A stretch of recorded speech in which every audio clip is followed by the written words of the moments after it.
Masih dari brosur halaman 4 masuk ke 5 surat Asy-Syura ayat 20. Man kana yuridu harsal akhirati nazid lahu fi harsih wa man kana yuridu harsad dunya nu'tihi minha wa ma lahu fil akhirati min nasib. Barang siapa yang menghendaki keuntungan di akhirat, akan kami tambah keuntungan itu baginya. Dan barang siapa yang menghendaki keuntungan di dunia, kami berikan kepadanya sebagian dari keuntungan dunia, dan tidak ada baginya suatu bagian pun di akhirat. Mohon pencerahan tentang ayat tersebut. Amalan untuk akhirat, tetapi juga dunia juga dapat. Mohon penjelasan amalan tersebut seperti apa contohnya. Nah, ini maksudnya barang siapa yang mendahulukan akhiratnya, Allah akan tambah kenikmatannya. Dunianya juga Allah beri, dikatutke oleh Allah, bahkan dibuat dikejar oleh dunianya. Ya, man kana yuridu hartsal akhirah nazid lahu fi harsih. Barang siapa yang menghendaki keuntungan akhirat, dalam arti dia mengedepankan urusan akhiratnya, maka dunianya juga akan diberi oleh Allah. Di samping akhiratnya nanti akan diberi kebahagiaan yang hakiki oleh Allah dengan dimasukkan surganya. Lah sebaliknya, wa man kana yuridu harsad dunya nu'tihi minha wa ma lahu fil akhirati min nasib.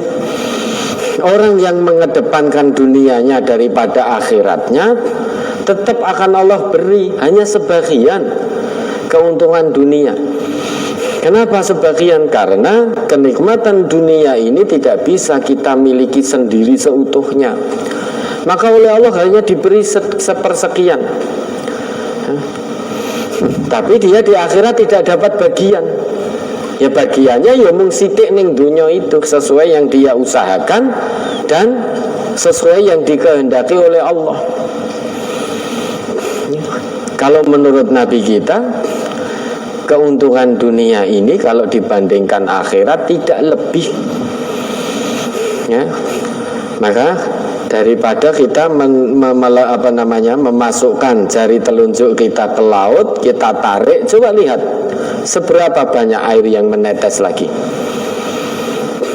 Madunya fil akhirah illa mislu ayat ja'ala ahadukum isba'ahu hadhihi fil yammi falyangdur bima yarji. Ya, kehidupan dunia ini kalau dibandingkan kehidupan akhirat, itu hanya seperti salah seorang di antara kamu itu memasukkan jarinya. Perawi itu mengatakan, mengisyaratkan sambil menunjuk ini, mengisyaratkan dengan telunjuk, memasukkan jari telunjuknya ke laut, kemudian mengangkatnya lagi, fal yang bima yarji. Maka lihat seberapa banyak air yang menetes lagi. Ya, jangan praktekkan, celupkan di laut, kemudian diangkat, berapa banyak air yang menetes kembali. Lah yang menetes kembali itulah keuntungan dunia. Sangat sedikit. Keuntungan akhirat ya seluas lautan, sebanyak air di lautan itu.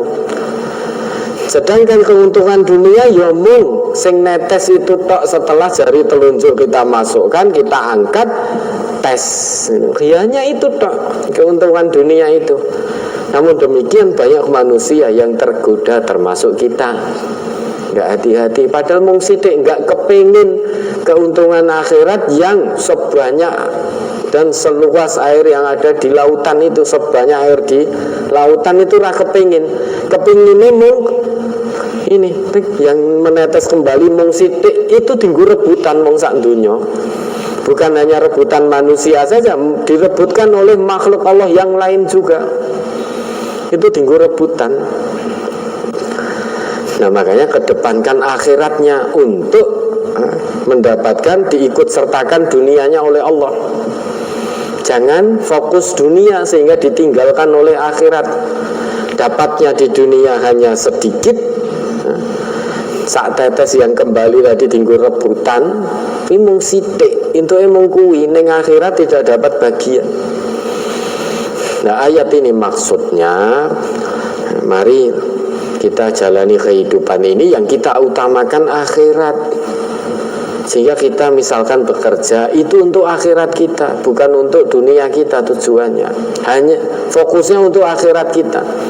Kalau itu untuk akhirat, maka tentu cara-caranya harus sesuai dengan cara yang Allah dan Rasul ridhoi. Sekalipun sulit, sekalipun hasilnya sedikit, namun itu cara dari Allah dan Rasul ya harus kita penuhi. Maka Allah akan sertakan, akan cukupkan dunia kita.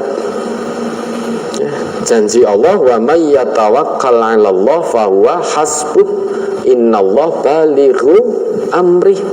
Siapa yang bertawakal kepada Allah, Allah akan cukupkan urusan dunianya. Orang yang tawakal kepada Allah berarti dia lebih mementingkan akhiratnya. Pekan lalu sudah, akad yang lalu kita contohkan. Coba jenengan diiming-imingi bonus rupiah sekian juta, ning dalam kondisi hujan lebat jam 3 pagi jenengan harus datang ke rumah teman jenengan. Itu kita akan merangkak, tertatih bangun untuk datang ke rumah teman kita yang menjanjikan bonus uang sekian puluh atau sekian ratus juta itu. Asalkan datangnya jam 3 malam, pokoknya di sepertiga malam. Dengan kondisi hujan, lebat, dingin, kita akan tertatih bangun merangkak ke sana demi keuntungan dunia.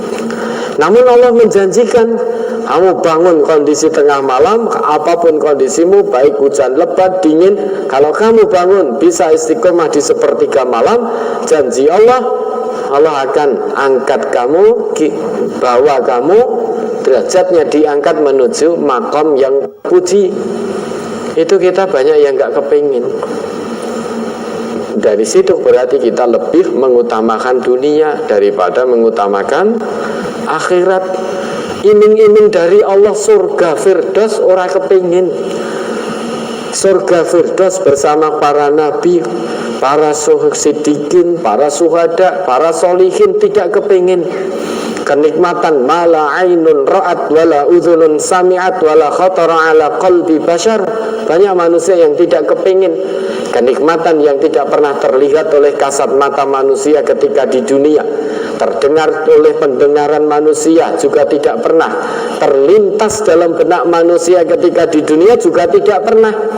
Berarti kenikmatan itu khusus Allah siapkan bagi hamba-hambanya yang mementingkan akhirat, tidak mementingkan dunia. Ternyata banyak manusia yang tidak kepingin. Tetapi banyak manusia yang justru lebih kepingin rebutan duniawi yang kata Nabi kita tidak lebih dari tetesan air dari telunjuk yang kita masukkan ke laut tadi. Itu kepingin, sedang di akhirat tidak mendapatkan apa-apa. Nah, maka yaitu usaha kita untuk meraih iming-iming manusia dalam bentuk materi, dalam bentuk kesenangan duniawi, kita akan berusaha dengan tertatih, dengan merangkak, ora kenal loro, ora kenal ludan, ora kenal panas, kita akan datang demi keuntungan duniawi. Namun kalau untuk kepentingan akhirat, nah, males-malesan, wayahe ngaji udan nih, engko teles, engko ngene, engko ngono, engko nek kena udan masuk angin. Nah, maka ini berarti lebih mementingkan kepentingan dunia. Nah, sekarang kan di cabang-cabang itu sudah toh dibagi masuk offline, masuk online. Tidak ada kepentingan, tidak ada uzur yang dibenarkan oleh syariat. Karena kurang syukur, Allah sudah berikan kondisi yang baik. Meski setengah online, setengah offline, belum bisa offline semuanya. Tidak bisa mensyukuri itu, tidak punya uzur yang dibenarkan oleh syariat. Sekarang mudah sekali izin mengikuti online. Sebabnya apa? Tidak disebutkan mengikuti online-nya. Kalau sakit ya berarti uzurnya sesuai syar'i. Kalau bermaisah berarti sesuai syar'i. Nah ini bingung, tidak ada uzur yang dibenarkan syariat, sudah keenakan kajian online di rumah sambil kelekaran, sambil makan mie ayam, bakso dan lain sebagainya. Lendelalai udan, jatahnya masuk kajian, datang ke majelis, males, luar penak neng omah.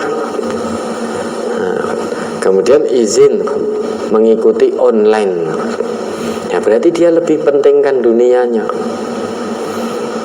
Tentu di akhirat tidak dapat apa-apa. Apalagi mengikuti online sambil final piala AFF kemarin, menang ngendi? Ya menang sepak bolanya. Meski bal-balane seri 2 sama nih, ya tetap menang sepak bolanya. Kajian online dari penyampainya harus dianggap sambil lalu. Yang penting bal-balane kan itu. Lebih mementingkan dunia daripada akhiratnya. Ya, jadi maksud ayat itu, orang yang mementingkan akhirat, Allah akan sertakan dunianya. Yang mementingkan dunianya, fokus dunianya, maka dia akan dapat sebagian kecil dari dunianya, namun dia akan ditinggalkan oleh akhiratnya. Ya, ada lagi.